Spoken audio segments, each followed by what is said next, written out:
Hi friends, welcome to Telugu Study Circle YouTube channel and Telugu Study Circle online classes sir. Dear friends, మనం 10th class కొత్త text book ని బోధించుకోబోతున్నాం. అయితే చాలా మంది ఇంకా doubt ఏంటంటే సార్ కొత్త టెక్స్ట్ బుక్ చదవాలా? ఖచ్చితంగా 100% చదవాల్సిందే.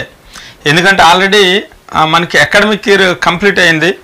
ఇదే ఇటీవల జరిగినటువంటి 10th class ఎగ్జామ్స్ లో ఈ యొక్క టెక్స్ట్ బుక్ ని కంప్లీట్ చేసుకోవడం జరిగింది కాబట్టి 100కు 100% మీరు కొత్త టెక్స్ట్ బుక్ చదవాల్సిందే. మరి ఈ కొత్త టెక్స్ట్ బుక్ లో ఫస్ట్ లెసన్ గాని మనం చూసినట్లయితే ఇక్కడ గమనించండి, ప్రత్యక్ష దైవాలు.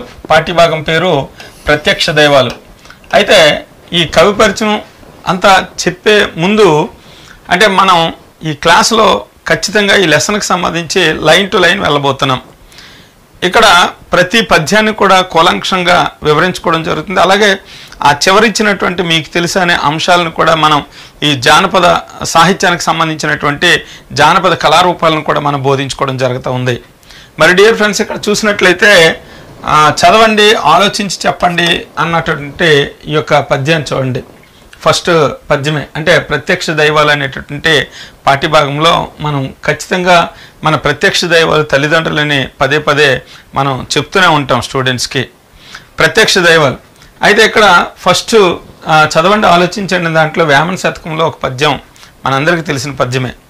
తల్లి తండ్రి మీద దయలేని పుత్రుండు పుట్టనేమి వాడు గిట్టనేమి, పుట్టలో నచ్చదలు పుట్టవా గిట్టదా, విశ్వదాభిరామ వినురవేమ, విశ్వదాభిరామ వినురవేమ. ఆటవెలది ఛందస్సులో 17వ శతాబ్దంలో వేమన గారు రాసినటువంటి గొప్ప పద్యం ఇది. తల్లి తండ్రి మీద దయలేని పుత్రుండు, ఈ తల్లి తండ్రి మీద దయలేనటువంటి ఆ కుమారుడు, పుట్టనేమి వాడు గిట్టనేమి, వాడు పుడితే ఏంటి, గిడితే ఏంటి, చనిపోతే ఏంటి, పుట్టలోన చదలు పుట్టదా గిట్టదా, విశ్వదాభిరామ వినురవేమ. పుట్టలోని చెదలు పుట్టడం వల్ల ఎటువంటి ప్రయోజనం లేదు. అంటే దీన్ని ఎంత మరీ ఎక్కువగా ఎక్స్ప్లెయిన్ చేసుకోవాలన్నంత కష్టమైన పద్యం కాదు ఇది. ఇక్కడ తల్లిదండ్రి మీద దయలేని పుత్రుండు పుట్టనేమి వాడు గిట్టనేమి అన్న కవి ఎవరు అని అడుగుతాడు. ఎంత సింపుల్ బిట్ అయితే అడగడు, ఒకరు అడిగితే మాత్రము వేమన శతకలో పద్యంగా మాత్రం మనం చెప్పుకోవాలి. అయితే ఈ ప్రత్యక్ష దైవాలు పాఠ్యభాగం యొక్క ఉద్దేశం చూడండి. లోకంలో కంటికి కనిపించే దేవతలు అమ్మా నాన్నలు, ఇదే ప్రత్యక్ష దైవం. అయితే అంటే ఇక్కడ రోజు రోజుకి ఇక్కడ కరోనా తర్వాత మొత్తం పరిస్థితులు మారిపోయినాయి. మీరు గమనించినట్లయితే అస్సలు విద్యార్థుల్లో కనీసం క్రమశిక్షణ అనేది కనిపించడం లేదు. ఇక్కడ ఆ టీచర్స్ని గౌరవించట్లేదు, అట్లాగే తల్లిదండ్రులను కూడా గౌరవించట్లేదు. విద్యార్థుల్లో తల్లిదండ్రుల పట్ల ఒక మంచి అభిప్రాయాన్ని కలిగించడం కోసం ఈ యొక్క ఈ పాఠ్యభాగాన్ని మనకు అందించడం జరిగింది. అందుకే ఇక్కడ లోకంలో కంటికి కనిపించే దేవతల అమ్మా నాన్నలు, వారిని ఎల్లప్పుడూ సేవించడమే ధర్మాలన్నింటిలో ఉత్తమమైన ధర్మం అని, ఆ ధర్మాన్ని అనుసరించాలని చెప్పడమే ఈ పాఠ్యభాగం యొక్క ప్రధాన ఉద్దేశంగా మనం చెప్పొచ్చు. ఒకసారి కవి పరిచయాన్ని కూడా మీకు వివరించడం జరుగుతుంది. ప్రత్యక్ష దైవాలు పాఠ్యభాగాన్ని రాసినటువంటి కవి ఎవరు సార్ అని అడిగితే ఎర్రన. చూడండి, ఎర్రన. మరి ఎర్రన యొక్క కాలం 14వ శతాబ్దానికి చెందినవాడు ఎర్రన కవి కాలం. అలాగే ఎర్రన యొక్క బిరుదులు ఏవి సార్ అని అడిగితే ఈయనకి శంభుదాసుడు. చూడండి ఒకసారి, శంభుదాసుడు. అలాగే ప్రబంధ పరమేశ్వరుడు, ప్రబంధ పరమేశ్వరుడు అనేటటువంటి బిరుదులు ఉన్నాయి ఎర్రన గారికి. కవి ఎర్రన, కాలం 14వ శతాబ్దం. ఈయన బిరుదులైతే శంభుదాసుడు, ప్రబంధ పరమేశ్వరుడు అనేటటువంటి బిరుదులు కలిగినటువంటి ఎర్రన యొక్క తల్లిదండ్రులు కూడా ఇక్కడ మనకి ఇవ్వడం జరిగింది. కాబట్టి తల్లిదండ్రుల కోసం కూడా మనం ఖచ్చితంగా తెలుసుకోవాలి. ఇక్కడ పోతమ్మ సూరణులు తల్లిదండ్రులు ఎవరమ్మని అడిగితే పోతమ్మ సూరణ. పోతమ్మ సూరణ దంపతులకు జన్మించాడు ఎర్రన. అయితే మీరు సాహిత్యంలో పోతమాంబిక సూరణమాచిడని చదివి ఉంటారు. రెండు ఒకటే, అంతే తప్ప ఇక్కడ అక్షరదోషాలతో ఎట్టి పరిస్థితులు మనకి ఆప్షన్స్ ఎవరు గమనించండి. పోతమ్మ సూరణ దంపతులకు జన్మించినటువంటి ఈ యొక్క ఎర్రన యొక్క స్వస్థలం ఏదమ్మా అని అడిగితే ఈయన నెల్లూరు జిల్లా, ఇక్కడ చూడండి నెల్లూరు జిల్లా కందుకూరు సమీపాన గూడూరు గ్రామానికి చెందినవాడట. ఈయన నెల్లూరు జిల్లా కందుకూరు సమీపాన ఉన్నటువంటి గూళ్ళూరు ప్రాంతానికి చెందినవాడు ఎవరు సార్ అని అడిగితే ఎర్రనగా మనం చెప్పుకోవడం జరుగుతుంది. అయితే ఎర్రన అద్దంకిని రాజధానిగా చేసుకుని పరిపాలించినటువంటి ప్రోలయ వేమరెడ్డి యొక్క ఆస్థాన కవిగా ఉండేవాడు. అయితే అంతకుముందు ఈ యొక్క ప్రోలయ వేమరెడ్డి దగ్గరికి రాకముందు ప్రోలయ వేమరెడ్డి సోదరుడు ఉంటాడని, ఆ సోదరుడు రామాలయాన్ని నిర్మింపచేశాడని, ఆ చదలవాడ అనేటటువంటి గ్రామంలో ఇతని యొక్క ప్రోలయ వేమరెడ్డి యొక్క సోదరుడు ఉంటాడని, అయితే ఆ రామాలయాన్ని సందర్శించడానికి వెళ్ళినప్పుడు ప్రోలయ వేమరెడ్డి ఎర్రని యొక్క పాండిత్యాన్ని మెచ్చుకొని తనతో పాటు తీసుకొచ్చినట్టుగా మనకి ఇక్కడ ఒక కథ ప్రచారంలో ఉంది. సరే, ఇక్కడ మనం చూసినట్లయితే ఈ నెల్లూరు సమీపంలో కందుకూరు దగ్గర ఉన్నటువంటి గూళ్ళూరులో ఈయన జన్మించడం జరిగింది. ఎవరి కోసం చెప్తున్నాం సరే అని అడిగితే ఎర్రన కోసం చెప్తున్నాం. ఎర్రన అద్దంకిని రాజధానిగా చేసుకొని పరిపాలించినటువంటి ఎవరు ప్రోలయ వేమరెడ్డి ఉన్నాడు కదా, ఈ ప్రోలయ వేమరెడ్డి యొక్క ఆస్థాన కవిగా మనం చెప్పొచ్చు. అలాగే ఇక్కడ మనం చూసినట్లయితే ఈ ఎర్రన యొక్క రచనలు ఏవి సరే అని అడిగితే రామాయణం రాశాడమ్మ, రామాయణం. కానీ ఇది అలభ్యం, రామాయణం అనేది అలభ్య రచన. ఈ రామాయణం తర్వాత మనం చూసినట్లయితే అమ్మ హరివంశాన్ని రాస్తున్నాడు, హరివంశం. ఆ తర్వాత అరణ్య పర్వ శేషభాగం, అరణ్య పర్వ శేషభాగాన్ని రాసున్నాడు. ఆ తర్వాత నృసింహ పురాణాన్ని రాయడం జరిగింది, నృసింహ పురాణం. ఇవి ఎర్రని యొక్క రచనలుగా మనం చెప్పుకోవచ్చు. ఇక్కడ గమనించండి, రామాయణం అనేది అలభ్యం. ఇక్కడ బిట్ అడిగే విధానం బట్టి మనం ఆన్సర్ చేయాలి. ఎర్రని యొక్క తొలి రచన ఏదో మనసు అడిగితే రామాయణం అని మనం చెప్తాం. అలా కాకుండా బిట్టు మారుస్తాడు వాడు. ఎర్రని యొక్క రచనలో లభిస్తున్న తొలి రచన ఏదని అడిగాడు అనుకోండి, ఖచ్చితంగా మనం హరివంశాన్నే ఆన్సర్ చేయాలి. గమనించండి, బిట్టు మారింది. ఎర్రని యొక్క తొలి రచన రామాయణం, కానీ అలభ్యం అది. కానీ ఎర్రని రాసినటువంటి రచనల్లో లభిస్తున్న తొలి రచన ఏది అడిగితే ఖచ్చితంగా మనం ఆన్సర్ హరివంశం కింద మనం ఆన్సర్ చేయాలి. ఎర్రన తన యొక్క రామాయణాన్ని, హరివంశాన్ని రెండింటిని కూడా తన రాజు అయినటువంటి ప్రోలయ వేమరెడ్డికి అంకితం చేయడం జరిగింది సార్. ప్రోలయ వేమరెడ్డికి అంకితం చేస్తున్నాడు ఈ యొక్క రామాయణాన్ని, హరివంశాన్ని.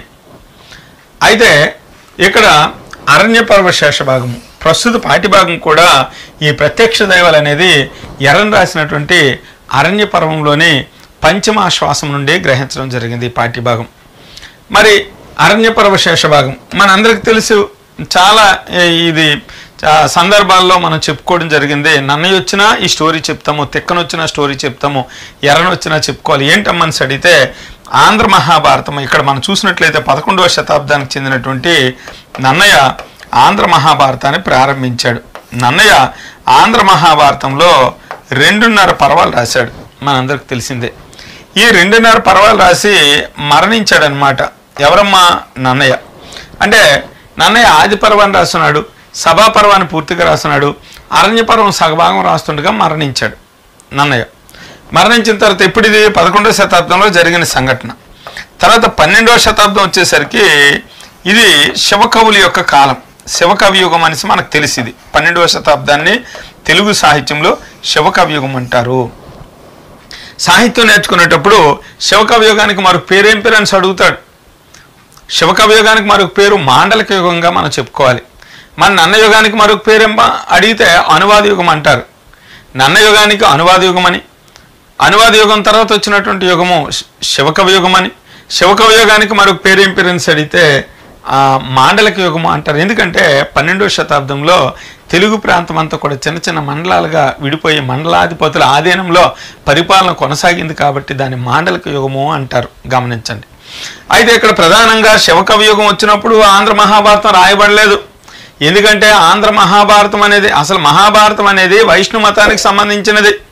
వైష్ణవ మతానికి సంబంధించినటువంటి మహాభారతాన్ని శైవ మతానికి చెందినటువంటి అంటే శివకవియుగంలో ఉన్నటువంటి కవులు రాయరు. ఎందుకంటే శివకవియుగంలో కేవలము శైవ మతానికి సంబంధించినటువంటి సాహిత్యం మాత్రమే వచ్చింది. శివకవులకి వైష్ణవ కవులకి పడేది కాదు. ఆ రోజుల్లో 12వ శతాబ్దంలో 2 మతాల మధ్య ఆధిపత్య పోరు ఉండేది. వైష్ణవ మతస్థులు ఉన్నారు కదా, వారిని ఆల్వారులు అంటారు. అలాగే శైవ మతస్థులు ఉంటారు కదా, ఈ యొక్క శైవ మతస్థుల్ని శైవ భక్తుల్ని నాయనార్లు అంటారు. నాయనార్లు ఎంతమంది సార్ అని అడిగితే 63 మంది. ఆల్వారులు ఎంతమంది అమ్మని అడిగితే 12 మంది కదా. ఈ స్టోరీ అంతా కూడా సాహిత్యంలో మనం చెప్పుకోవచ్చు.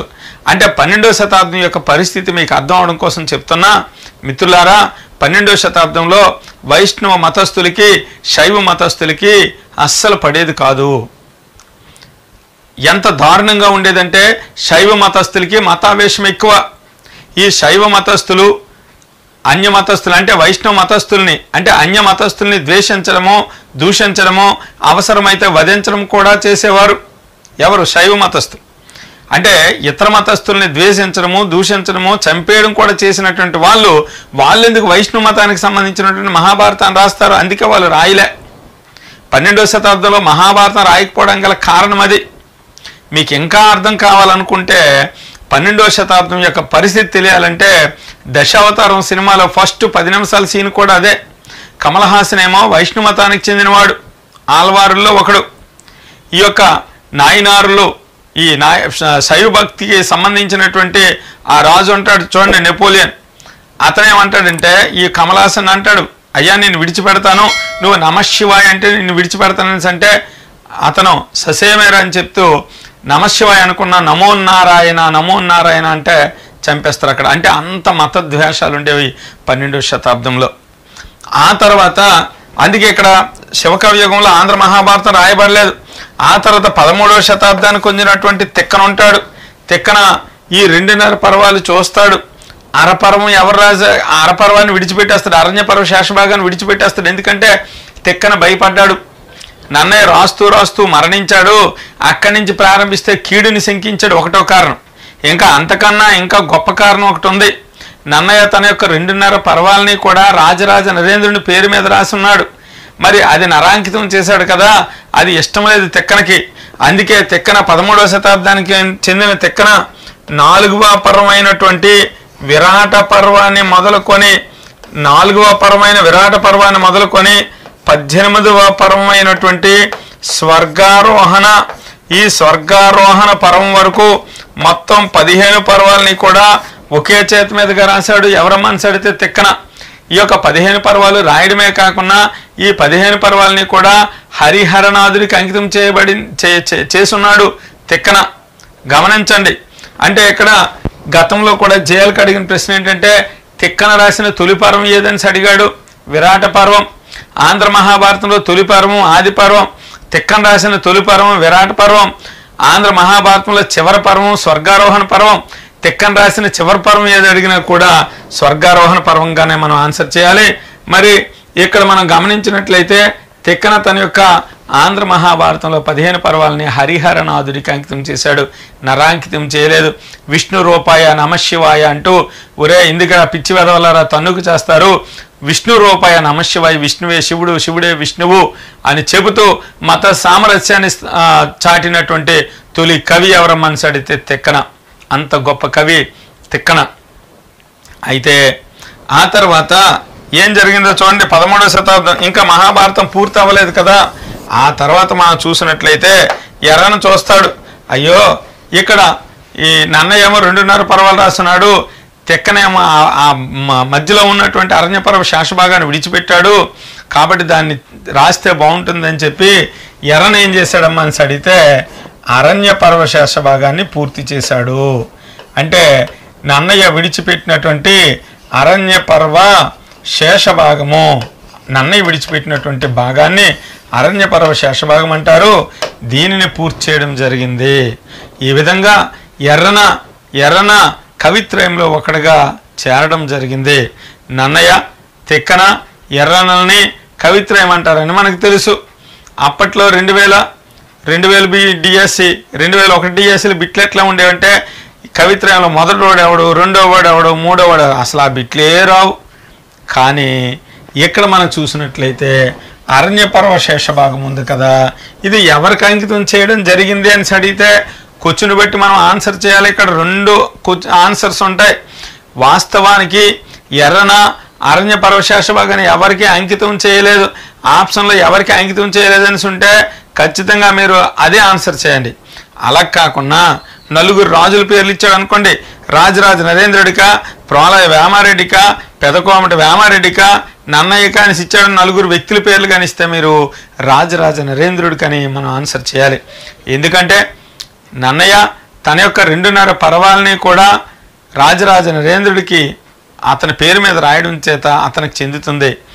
ఆ తర్వాత అరణ్యపర్వ శేషభాగాన్ని ఎర్రని రాసినప్పుడు ఇది నన్నయ్య రచన అనే విధంగా రాశాడు కాబట్టి కానీ నా పేరు ఎర్రన, ఈ నన్నయ్య రాయలేకపోతే నేను రాశాను, ఏది కూడా ఆయన గొప్పలు చెప్పుకోలేదు. ఇది నన్నయ్య రచన అనే విధంగా రాశాడు కాబట్టి మన పండితులు కూడా ఏమన్నారంటే ఎర్రన అరణ్యపర్వ శేషభాగము రాజరాజ నరేంద్రుడికి చెందినట్లుగా మనం భావించాలి అని అన్నారు.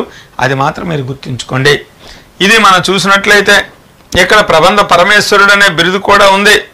అలాగే ఈయన వీరి రచనా శైలిలో సూక్తి వైచిత్రి పేరెనికగానది.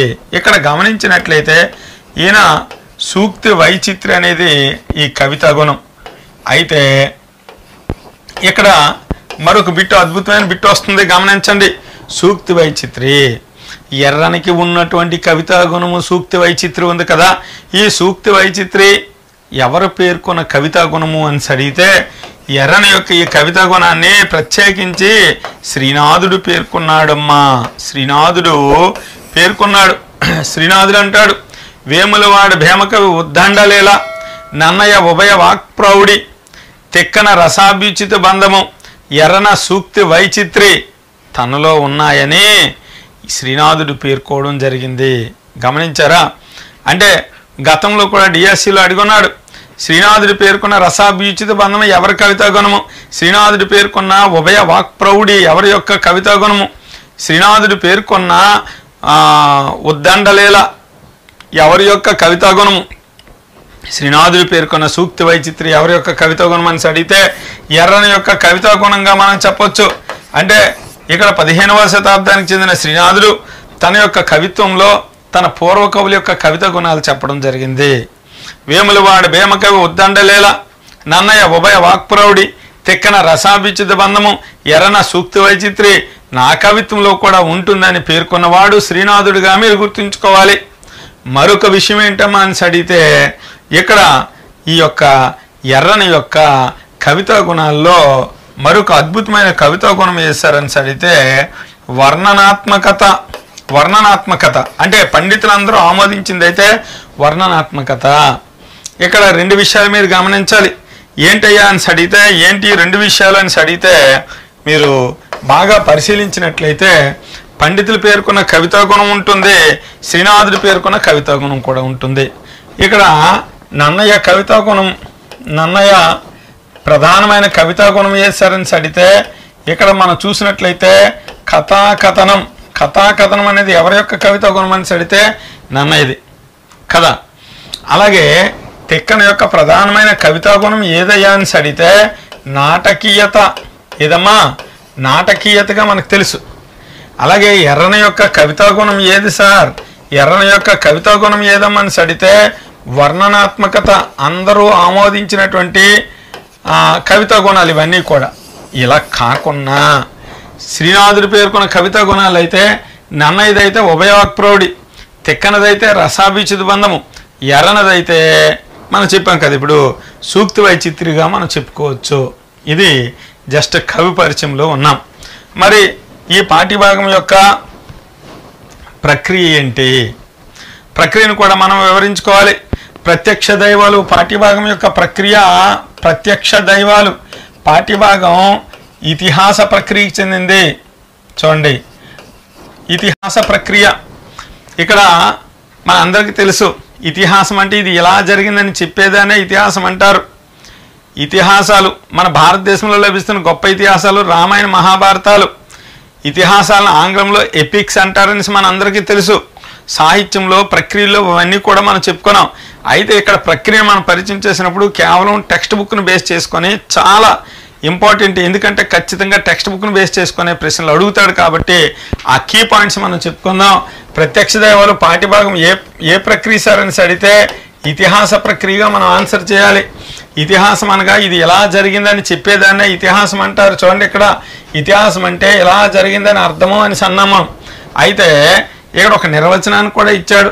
ఒక కాలంలో ఒక రాజవంశానికి ఒక జాతికో సంబంధించిన చారిత్రక అంశం గల బృహద్ రచన ఇతిహాసం అని అన్నాడు. మరి మనం ప్రక్రియల్లో సాహిత్యంలో మనం చెప్పుకుంటాం, ఒక రాజుకు కానీ రాజవంశానికి కానీ చెందిన చారిత్రక అంశంలో కలదే ఇతిహాసం అనేది ఎవరమ్మా అని అడిగితే పింగళి లక్ష్మీకాంతంగా మనం చెప్పుకోవచ్చు. ఆ నిర్వచనాన్ని ఇక్కడ చర్చించడం జరిగింది.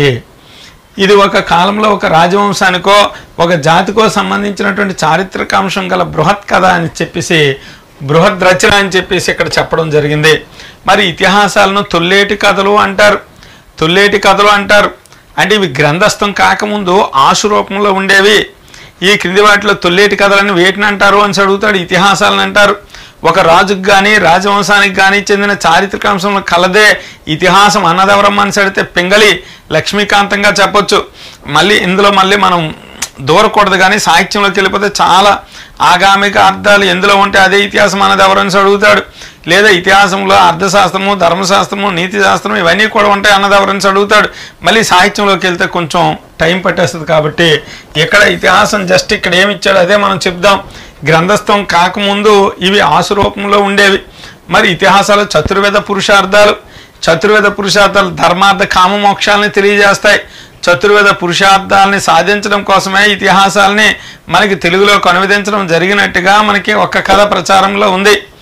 ఈ యొక్క భారత రచన అనువాద రచన యొక్క ప్రధాన ఉద్దేశం ఏంటంటే చతుర్వేద పురుషార్థాలని ప్రజలకు తెలియచేయాలనే ఉద్దేశమే. ఉపదేశాలు పూర్వవృత్తాంత కథలతో కూడి ఉంటాయి ఇతిహాసాలలో కథా కథనానికి ప్రాధాన్యత ఎక్కువగా ఉంటుంది. ఇది ఇంపార్టెంట్ అమ్మా. ఈ క్రింది వాటిలో కథనానికి ప్రాధాన్యత కలిగినటువంటి తెలుగు సాహిత్య ప్రక్రియ ఏది అని అడుగుతాడు. అడిగితే ఇతిహాసం అని అంటాము. రామాయణ మహాభారతాలు ఇతిహాసాలు అంటారమ్మా. మనందరికీ తెలుసు సంస్కృతంలో లభిస్తున్న తొలి ఇతిహాసం రామాయణం, తెలుగులో లభిస్తున్న తొలి ఇతిహాసం అయితే మహాభారతం. ఇప్పటివరకు మనం చెప్పాం కదా మహాభారతం. ఇతిహాసాలు మరలా రెండు రకాలు, పరిక్రియ, పురాకల్పం. పరిక్రియ అంటే ఏకనాయికాశ్రయమైనది, ఉదాహరణ రామాయణం. పురాకల్పం అంటే బహునాయికాశ్రయమైనది, ఉదాహరణ మహాభారతము. రామాయణం అనేది పరిక్రియ, మహాభారతం అనేది పురాకల్పం. గుర్తుంచుకోండి. ఇంకా లోపలికి వెళ్ళొద్దు. మరి ఇంకా నేపథ్యంగా మనం చూసినట్లయితే ఒకసారి ప్రత్యక్ష దైవాలు పాఠ్యభాగం యొక్క నేపథ్యాన్ని ఒకసారి మనం గమనిద్దాం మిత్రులారా. ప్రతిదీ కూడా మనకి ఇంపార్టెంటే. ఇక్కడ గమనించండి, అరణ్యవాసంలో ఉన్న ధర్మరాజుతో ఇక్కడ అరణ్యవాసం చేస్తున్నారు కదా పాండవులు. ఆ సందర్భంలో ఈ అరణ్యవాసం చేస్తున్న ధర్మరాజుతో మార్కండేయ మహర్షి కౌశికుని యొక్క కథను చెబుతాడనమాట. ధర్మరాజు అడుగుతాడు, కొన్ని సందేహాలు అడుగుతాడు. ఎవరిని? మార్కండేయుని అడుగుతాడు. అయ్యా నాకు కొన్ని ధర్మ సందేహాలు ఉన్నాయి, తీర్చండి అని అడిగితే సరే అడుగు అని అంటే ఆ సందర్భంలో ఈ అరణ్యవాసంలో ఉన్నటువంటి ఈ ధర్మరాజుతో ఇక్కడ ఈ యొక్క మార్కండేయుడు కౌశికుడు అనేటటువంటి ఒక ఆ ఋషి యొక్క కథను చెప్తాడు. చూడండి, ఇక్కడ మార్కండేయ మహర్షి కౌశికుడు యొక్క గాథ చెప్తాడు. ఇక్కడ ఎవరమ్మా కౌశికుడు అని అడిగితే కౌశికుడు విద్యాభ్యాసం ముగిసినట్లుగా అక్కడ తన యొక్క గురువు ప్రకటిస్తాడు. కౌశిక, నీ యొక్క విద్యను పూర్తయింది, నువ్వు నీ తల్లిదండ్రులు సేవ చేసుకో వెళ్ళు అని అంటే ముందే కౌశికుడు తప్పు చేస్తున్నాడు. తల్లిదండ్రులను అశ్రద్ధ చేసి చెప్పకుండా ఆ వృద్ధ దంపతులను విడిచిపెట్టి ఒక గురువు దగ్గరికి వెళ్తాడు. విద్యనంతా కూడా మొత్తం ఆర్జిస్తాడు. గొప్ప జ్ఞాన సంపద సంపాదిస్తాడు. సంపాదించిన తర్వాత గురువు పాదాలకి నమస్కారం చేసిన తర్వాత గురువు ఒకటే చెప్తాడు, అయ్యా నీ తల్లిదండ్రులు సేవించు, గృహస్థాశ్రమాన్ని పాటించు, నీ యొక్క చదువు పూర్తయింది, నీ విద్య పూర్తయిందని ప్రకటిస్తాడు. కానీ కౌశికుడు మరింత జ్ఞానాన్ని సంపాదించాలని చెప్పి తన గురువు మాటని పెడచెవిని పెట్టి సరే ఒక దగ్గరికి వెళ్ళి ఒక మర్రి చెట్టు కింద తపస్సు చేసుకుంటూ ఉంటాడు. ఈ ధ్యానంలో ఉంటుండగా ఒక పక్షి ఆ పైనుంచి రెట్ట వేస్తుంది. ఇంకా లోపలికి వెళ్ళినట్లయితే పురాణం లోపల ఇతిహాసం అంటే లోపల కథలోకి వెళ్ళినట్లయితే ఆ పక్షి మనం గమనించినట్లయితే ఎప్పుడైతే కొంగ రెట్ట వేసింది, అది కూడా ఆడ కొంగట. లోపలికి వెళ్తే ఆ విషయాన్ని మనకు తెలుస్తాయి. ఎప్పుడైతే ఆ కొంగ రెట్ట వేసిందో ఈ రెట్ట వేసిన తర్వాత ఇతను కోపం వచ్చింది. ఈ కొంగ నా మీద రెట్ట వేయడం ఏంటని చెప్పి అతను గొప్ప పండితుడు కదా, ఆ పాండిత్యాన్ని మంచి పనికి ఉపయోగిస్తే బాగుండు. కానీ కొంగ వైపు ఇలా ఎర్రగా చూశాడు. చూసిన వెంటనే ఆ కొంగ మాడి మసి అయిపోయింది. మాడిపోయింది. అది మాడిపోయిన తర్వాత ఇతను బాధపడతాడు కౌశికుడు. అయ్యో తప్పు చేశానే, నా యొక్క ప్రతాపము పిచ్చుక మీద బ్రహ్మాస్త్రంలాగా ఏంటి ఎలాంటి పని చేశానని చెప్పి బాధపడతాడు. బాధపడిన కొంతసేపటి తర్వాత సరే ఆకలి వేస్తుంది కదని చెప్పి ఇతను అక్కడి నుంచి ఇక్కడ చూడండి, అక్కడి నుంచి ఏం జరుగుతుందో ఆ తర్వాత మధ్యాహ్న సమయంలో ఒక ఇంటి ముందు నిలబడి భిక్ష కోరుతాడు. అది అయిపోయింది. ఉదయం ఆ పక్షి వైపు చూశాడు, పక్షి చనిపోయింది, పశ్చాత్తాపడ్డాడు. ఆ తర్వాత ఆకలి వేస్తుందని చెప్పి ఒక ఇంటి దగ్గరికి వెళ్ళి ఇంటి ముందు నిలబడి భిక్ష కోరుతాడు. ఆ ఇంటి ఇల్లాలు అదే సమయంలో ఇంటికి వచ్చినటువంటి భర్తకి సేవలు చేస్తుంది అన్నమాట. భర్తకి సేవ చేస్తుంది. ఇతను ఈ గుమ్మం ముందే నిల్చొని ఈ ఆకలి వేస్తుంది కదా, ఈ భోజనం కోసం ఎదురు చూస్తుంటాడు. ఆమె మొదట చూస్తుంది, ఇతనికి ఏదో భిక్ష తేవడానికి ప్రయత్నిస్తుంది. ఈలోపు తన భర్త రాగానే ఆ భర్తకి సేవలు చేస్తూ భర్తకి భోజనం వడ్డిస్తూ అదంతా అయిపోయిన తర్వాత భర్త నిద్రపోవడానికి వెళ్ళినప్పుడు అప్పుడు గుర్తు వస్తుంది, అయ్యో బయట ఒక ఋషిని నిల్చోబెట్టి ఉంచేసానే, అట్లాగా నిల్చొనే ఉన్నాడే, సరే భిక్ష పట్టుకొని వెళ్ళగానే అంతవరకు ఎదురు చూస్తున్నటువంటి కౌశిక మహర్షి అప్పటికే కోపం వచ్చేసి ఏంటమ్మా ఇందాక నుంచి నేను ఎదురు చూస్తున్నా, అది తగునా, నీ భర్త నాకన్నా గొప్పవాడా అని ఎదురు తిరుగుతాడు కౌశిక మహర్షి. వెంటనే ఆ మహా ఇల్లాలు పతివ్రత, నా భర్త నాకు దైవం, నా భర్త తర్వాత ఎవరైనా అని చెప్తూ, ఓ మహర్షి నువ్వు గొప్ప జ్ఞానివి, నీకింత కోపం పనికిరాదు అని అంటుంది. మళ్ళీ ఏదో అనబోతాడు. వెంటనే ఆ ఇల్లాలు అంటుంది, ఏమి కౌశిక మహర్షి నువ్వు ఎర్రగా చూసి కోపించి చూస్తే మాడి మసి అయిపోవడానికి నేను పక్షిని అనుకున్నావా, నేను కొంగను అనుకున్నావా అని అనగానే ఒక్కసారిగా ఇతనికి షాక్లాగా అనిపిస్తుంది అన్నమాట. ఎందుకంటే కౌశిక మహర్షి చూసిన వెంటనే ఆ కొంగ మాడి మసి అయినట్టుగా అతనికి మాత్రమే తెలుసు. ఈ ఇల్లాలకి ఎలా తెలిసిందబ్బా అంటే ఈమెకు కూడా దివ్యజ్ఞానం ఉంది, ఈమె గొప్ప జ్ఞాన సంపన్నురాలు అని చెప్పి తన గర్వాన్ని అంతా కూడా తగ్గించుకుంటాడు. అప్పుడు ఆమె అంటుంది, అయ్యా నువ్వు ఇంకా జ్ఞానం సంపాదించాలనే కదా ఇక్కడ తిరుగుతూ ఉన్నావు, కాబట్టి మిథిలా నగరానికి వెళ్తే అక్కడ ధర్మవ్యాధుడు అనేటువంటి గొప్ప మహానుభావుడు ఉంటాడు, అక్కడికి వెళ్తే నీ ధర్మ సందేహాలన్నీ కూడా తీరుతాయని చెప్పి ఆమె సలహా ఇస్తుంది. చూడండి, ఇక్కడ నేను చెట్టుపైన ఉన్న పక్షిని కాను, సన్యాసికి ఎంత కోపం తగదు అని ఆ ఇల్లాలంటుంది. మంచి మాటలు చెప్పి ఇంకా ధర్మశోక్షాలు తెలుసుకోవాలని కోరుకుంటే మిథిలా నగరంలో నివసించే ధర్మవ్యాధుడి దగ్గరికి కలమని చెబుతుంది. కౌశికుడు ధర్మవ్యాధుడి దగ్గరికి వెళ్తాడు. ఆ నేపథ్యంలోనే ఈ పాఠ్యభాగము ప్రారంభమవుతుంది. మరొకసారి అసలు ధర్మవ్యాధుడు ఎవరు? ధర్మవ్యాధుడి కోసం ఒక చిన్న కథ. ధర్మవ్యాధుడు, ఈ ధర్మవ్యాధుడు పూర్వజన్మలో ఒక బ్రాహ్మణ కుటుంబంలో జన్మిస్తాడు. ఈ బ్రాహ్మణ కుటుంబంలో జన్మించినటువంటి ధర్మవ్యాధుడు ఒక రాజుతో స్నేహం చేస్తాడు. రాజు వేటకు వెళ్తాడు కదా, రాజుతో పాటు ఈ ధర్మవ్యాధుడు కూడా వేటకు వెళ్తాడు. వేటకు వెళ్ళినప్పుడు బాణం వేస్తే ఒక జంతువుకి తగిలి అది గిలగిల కొట్టుకొని మరణిస్తుంది అనమాట. మరణించే ముందు అది శపిస్తుంది. నువ్వు ధర్మవ్యాధుడితో అంటుంది, నువ్వు బ్రాహ్మణ కుటుంబంలో జన్మించి ఎలాంటి తప్పు చేయొచ్చా, వేట ఆడొచ్చా, అది నీకు ధర్మమా? సరే నీకు మరుజన్మలో నువ్వు శూద్రవంశంలో అంటే బ్రాహ్మణ, క్షత్రియ, వైశ్య, శూద్రులు ఉంటారు కదా, ఆ శూద్రవర్ణంలో నువ్వు జన్మిస్తావు. ఈ శూద్రవర్ణంలో జన్మించినటువంటి ఒక శాపాన్ని ఆ యొక్క మరణిస్తున్నటువంటి జంతువు శపించి మరణిస్తుంది. అయితే ఆ శాపం కారణంగా ఈ ధర్మవ్యాధుడు మిథిలా నగరంలో మాంసం విక్రయిస్తూ ఉంటాడు. మిథిలా నగరంలో ధర్మవ్యాధుడు. అయితే ఇక్కడ జరిగినటువంటి విషయం ఏంటమ్మా అని సరితే కౌశిక మహర్షి వచ్చి ధర్మవ్యాధిని కలవడానికి వస్తాడు.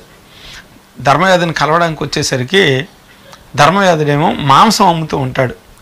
ఈ మాంసాన్ని అమ్ముతున్నటువంటి సందర్భంలో ఆశ్చర్యపోతారు కౌశికుడు. ఇదేంటి ఆ ఇల్లాలు ఈ మాంసం కొట్టుకు పంపించింది, మాంసం కొట్టు